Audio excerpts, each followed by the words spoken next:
Just responding to a threat from President Trump to defund what he calls lawless cities. The governor called the memo a sham, saying, quote, "It is just the latest baseless, petty and divisive move by President Trump to distract from his abject failure to protect Americans from COVID-19, end quote. KOMO's Joel Moreno live tonight in Seattle, digging into whether the president can actually make good on this plan. Joel? Preston, good chance this will all end up in court. Seattle Mayor Jenny Durkan calls it unlawful, but executive orders can have a lot of leeway, and it really depends on the details of what the president tries to strip away. The Capitol Hill organized protest is still creating controversy for Seattle. In a new memorandum, President Donald Trump cites CHOP as the reason Seattle should lose federal funding. The president also targets Portland because of the ongoing and sometimes violent protests, as well as New York City and Washington, D.C. Trump says, "My administration will not allow federal tax dollars to fund cities that allow themselves to deteriorate into lawless zones." He followed it up with a tweet saying he would prevent weak mayors from letting anarchists harm people, burn buildings, and ruin lives and businesses. Cities use federal money in a variety of ways, including transportation projects, housing aid, law enforcement grants, and even COVID-19 relief. So far this year, Seattle has received $233 million from the federal government just to deal with the pandemic. Seattle Mayor Jenny Durkan says President Trump cannot defund Seattle. It is unlawful. We will continue to work to bridge divides, rebuild our economy, address gun violence and systemic racism, and make our cities more just and equitable. So, can the president redirect tax dollars? Congress approves the money, but the administration can try to cancel certain projects, and the new memo tells the budget director to look into the legal consequences.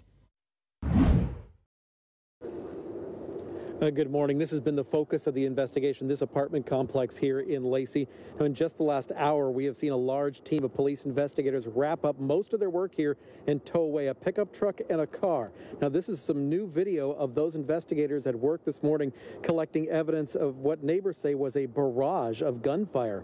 Right now, we don't know if it was just police shooting or if the man they were looking for opened fire on cops after they confronted him in front of a townhouse here in the north end of Lacey. The Pierce County Sheriff's Office, which has had members on this task force, confirms they were after the man who killed Aaron J. Danielson after a pro-Trump caravan rolled through Portland to counter protests going on there. And the Associated Press is reporting this morning that the man killed by the task force is 48-year-old Michael Reinell. Again, that's the person that the task force was looking for. They found him here, and what exactly went down after that is still unclear, but neighbors are telling us it was a whole lot of gunfire, and one man is dead at this point. Exactly how it all started, the exchange of gunfire, if there was an exchange, maybe it was just police shooting, or possibly the person they were looking for started shooting at them. That we don't know yet, and that's hopefully something we'll find out as the day goes on.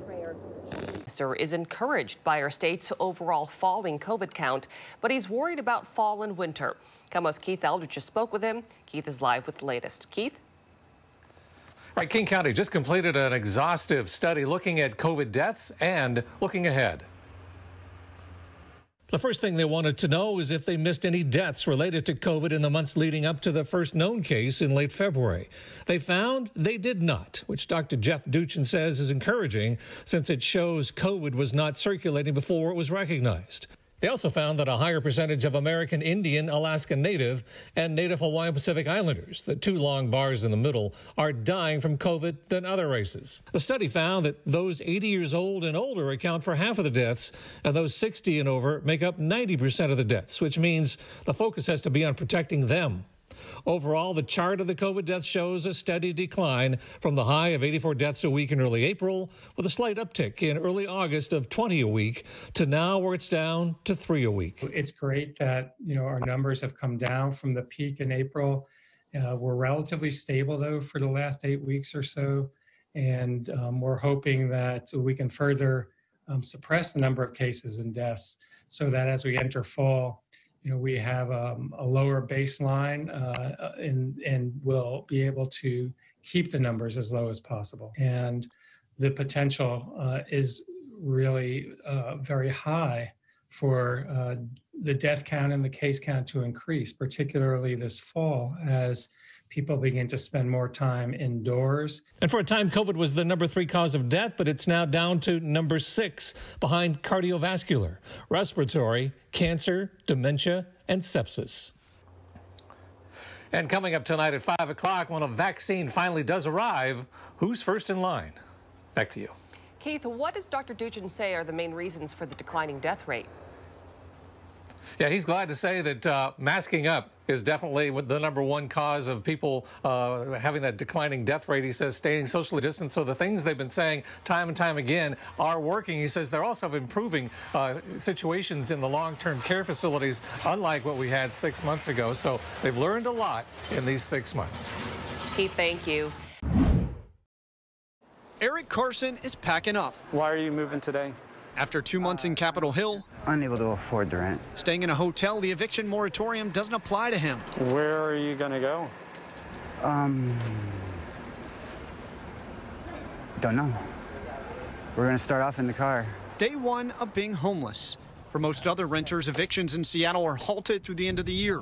But come January, Mike Buckman at the nonprofit Solid Ground said expect a huge fallout. The rental crisis is really going to be a tsunami. And to weaken the looming wave, from the feds, we need money. Kyle Woodring at the Rental Housing Association of Washington says the federal government needs to step in. The city and the state of Washington are not going to be able to raise enough money for the massive influx of rental assistance that we need. And Buckman said many of those barely getting by are essential workers, grocery store workers, and those who work in restaurants and businesses now boarded up. There are folks who we rely on to basically keep our community running. And it's not just the renters, but many owners are barely getting by. We've survived to this point, but what's coming next? Matt Bolin owns the Ben Lomond Apartments in Capitol Hill, where 5 rooms are empty by choice. I'm better off wearing a vacancy than paying for someone's expenses to live in the building. And now Bolin is tightening his standards to fill those rooms. Longer job history, longer rental history.